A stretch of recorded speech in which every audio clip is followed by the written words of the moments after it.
All right, guys. So unsurprisingly here, the Olympics was a nightmare when it came to viewership and TV ratings, right? And I'm saying unsurprisingly because this is something that we've seen literally for the past year, okay? We've actually seen this coming for years as, TV viewership started to decline a little bit for a lot of these woke sports leagues, right? These woke athletes going out here protesting during the national anthem, disrespecting the flag, disrespecting the country, just pissing a lot of people off really for no good reason. I mean, let's be real, no good reason. That has led to people turning off the television, right? And the woke revolutionaries swear up and down that's not it. That's not the reason. It's, because of the pandemic. It's because people just turn off TV in general, which some of that could be true. But there's no doubt in my mind, considering that the most wokest television programs, whether they're sports or the woke Hollywood award ceremonies, all those programs are getting low ratings, all-time low ratings. And there was no exception for the woke Olympics this year, as NBC sees a worst-case scenario as Olympic ratings plunge amid woke protests. Okay, now this article is from Fox News, and I'm telling you, this is a nightmare scenario for NBC and ratings, right? In terms of how bad things went for advertisers at the Olympics this year. And guys, I'm just saying, I don't think this is a coinky thing. I don't think it's a coincidence, okay? I don't. But let's read here to figure out what's going on. NBC is giving advertisers who bought airtime during the Tokyo Olympics extra commercials due to underwhelming ratings for this year's 2020 Olympic Games, fueled by pandemic worry, population, and backlash against woke athletes protesting the U.S. flag and national anthem. Okay, here's the thing. I think the whole pandemic excuse is getting old. Because most people are sitting at home, right? Most people are sitting at home, okay? Well, I mean, some people are going back to work. No thanks to Joe Biden, okay? But some people are going back to work. But during the peak of the pandemic, ratings were still in the dump when people are sitting at home. Like, what else do people have to do besides watch TV? I think what happened is that a lot of people who watch sports, who are conservative, who love this country, who don't want to see this country be disrespected by athletes, they just turned off the TV, right? I mean, I'm just saying, listen, I said this before, I don't necessarily agree with cancel culture, but it goes both ways. I mean, let's be real here. It goes both ways. You live by the woke sword, you die by the woke sword. That's just what happens, okay? And I think that the athletes protesting definitely has something to do with it. And the Olympics were no exception because we already knew from the get-go that this was going to happen when Glenn Berry started all this. NBC Sports Chairman Pete Bevacqua insisted the Associated Press that the network would still make money on the 2020 Olympics, but left out details about how much, because they're not going to make nothing. If they was making a lot of money, they'd be bragging about how much money they're going to make. They're not making anything. They probably going to lose some people.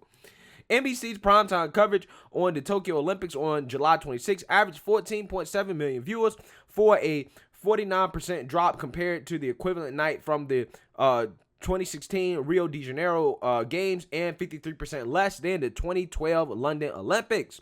The opening ceremony saw their lowest viewership since 1988. Jesus, it's been that's all over 30 years. Variety senior TV director Brian Steinberg wrote that the drop has spurred advertiser anxiety, which hasn't been eased by news that legendary American gymnast Simone Biles withdrew from the team competition and fan favorite Naomi Osaka was eliminated from the tennis medal competition. He quoted a media bond executive who said the early viewership numbers clearly are not what NBC, our agency, our clients were looking for from costly investment. Now, I mean, listen, they are superstar athletes, and that probably definitely does have something to do with the drop in viewership, them not competing, okay?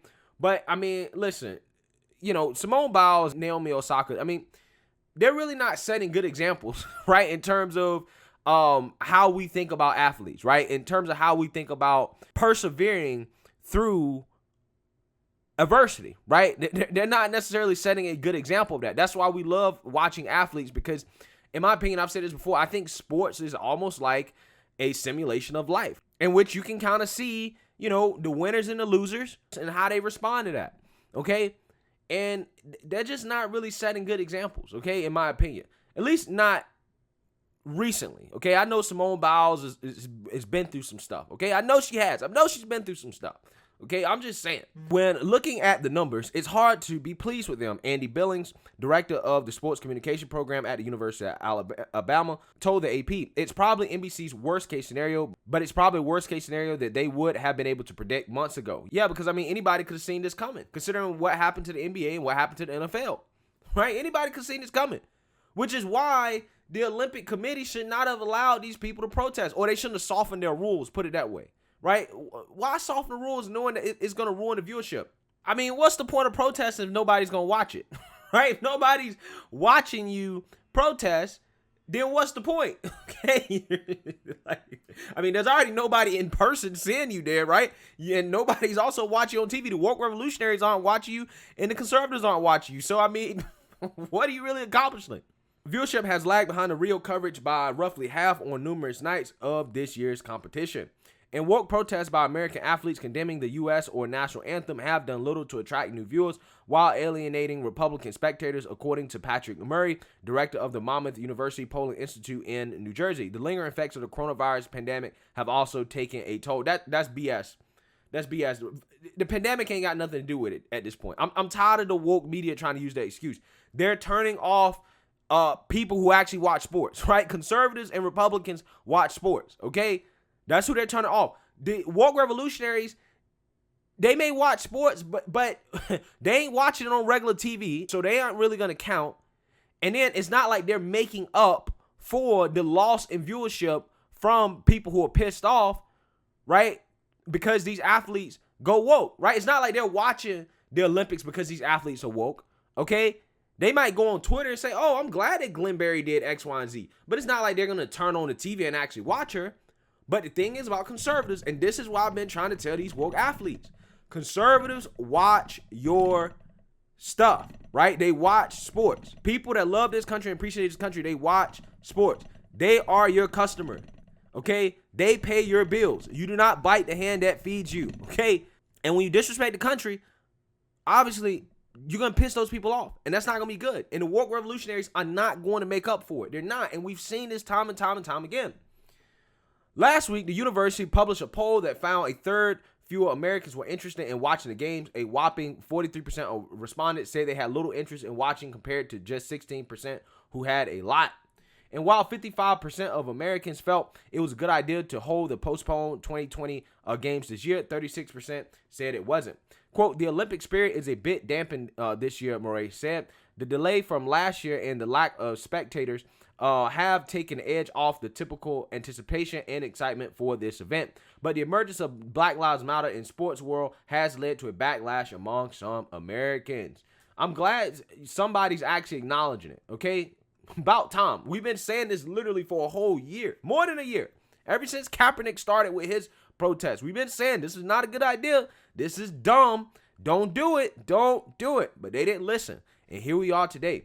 Not all athletes have protected the flag. The woke women's soccer team had to settle for bronze last week, but the U.S. men's basketball team took gold, and star Kevin Durant derided media critics by telling one to act like you're American. The U.S. wrestler Tamara Mensah-Stock wrapped herself in a flag and declared, I love representing the U.S. I freaking love living here, after being the first female black American wrestler to win Olympic gold. Yeah, she definitely set the conservative world on fire, right? Congratulations to her. I am so glad that she won. I'm glad that she was able to tell the world how great this country is and how much she loves living here and being an American. Because, you know, most of our athletes are trying to tell the world that America's the worst place ever, right? And we can't keep having that. Okay? We can't keep having that, right? I mean, listen, they got a right to say what they want. But, you know, at the same time, you know, that doesn't necessarily mean I agree with it. But images of other athletes protesting the flag and the anthem haven't helped bring back alienated viewers. I guarantee you, if more athletes acted like Miss Tamara Mensah-Stock here, I guarantee you, if they acted more like her, like, right, showed some patriotism, I guarantee you, viewership will go back up. UFC has been super successful because Dana White has not been about this woke nonsense. He's just like, no, my sport's not gonna be woke. And if you choose to be woke in the sport, that's fine. It's just that, hey, at least it's an individual sport, and we get to see that person potentially lose a fight. Okay, so it's a little bit different. But either way, he said, I'm not having any mandates. I'm not being woke. we just gonna stick to sports. And that has been wildly successful for the UFC. So shout out to Dana White, man. That dude is the GOAT. Just over half of Republicans said they weren't interested, cited the political protests, and the same percentage of Democrats blamed the effects on the pandemic, small crowds, and less competition. So Democrats are saying, well, we don't want to watch it because of the pandemic. Again, I don't understand what the pandemic has to do with you watching sports. I think that's just an excuse to make up for the fact they're not watching it. They're not supporting the athletes that they want to lose money, basically. And Republicans are being real. They're saying, we just don't like the protests, right? We don't like them being all political. And the university also quoted independents as opposing the protest. So independents also oppose the protest. The people we sent over aren't representing the country. One Maryland man said, identified as an independent in his 40s, told the posters they're kneeling at the flag. He wasn't the only one who felt that way. I don't want to see virtue signaling. 45-year-old New Jersey woman who is also independent said, be a proud American. The decline in TV viewers didn't tell the entire story. More people are watching online and via streaming platforms where advertiser revenue is significantly lower. Okay, so even though, you know, there are people watching online and whatnot, I mean, that's not really going to make up for the loss of viewership on TV. It's just not. But as you can see there, guys, I mean, come on. Is there any more debate anymore in terms of what is significantly contributing to this decline in ratings? It's not just the pandemic. Matter of fact, I think that's a very small part of it. I thoroughly believe that it is these protests, it is these political statements, it is the woke virtue signaling coming from these athletes that are keeping people from actually watching these sporting events. I really, really, really, really, really do believe that, right? And I guarantee you, if these athletes started being more patriotic, right? You know, start talking more about how they love America and how they love being American, I guarantee you, ratings will go back up. I guarantee you. It might not go up immediately because some people may say, hey, you know, they committed an unforgivable sin. But I guarantee you over time, people will start to watch it, right? Conservatives love sports, man. And it's just a shame that we can't watch sports without being lectured to. And because these athletes want to continue to lecture grown-ass people on, you know, how bad this country is, they've suffered the consequences. Not only have the athletes suffered the consequences, but also the media companies and the advertisers as well. So the woke corporations are also suffering from the wokeness, okay? Turns out you do need conservatives to buy into your product. Turns out you actually do need that. But let me know what you guys think. Make sure you like, comment, and subscribe. Most importantly, share a Black conservative perspective. Peace.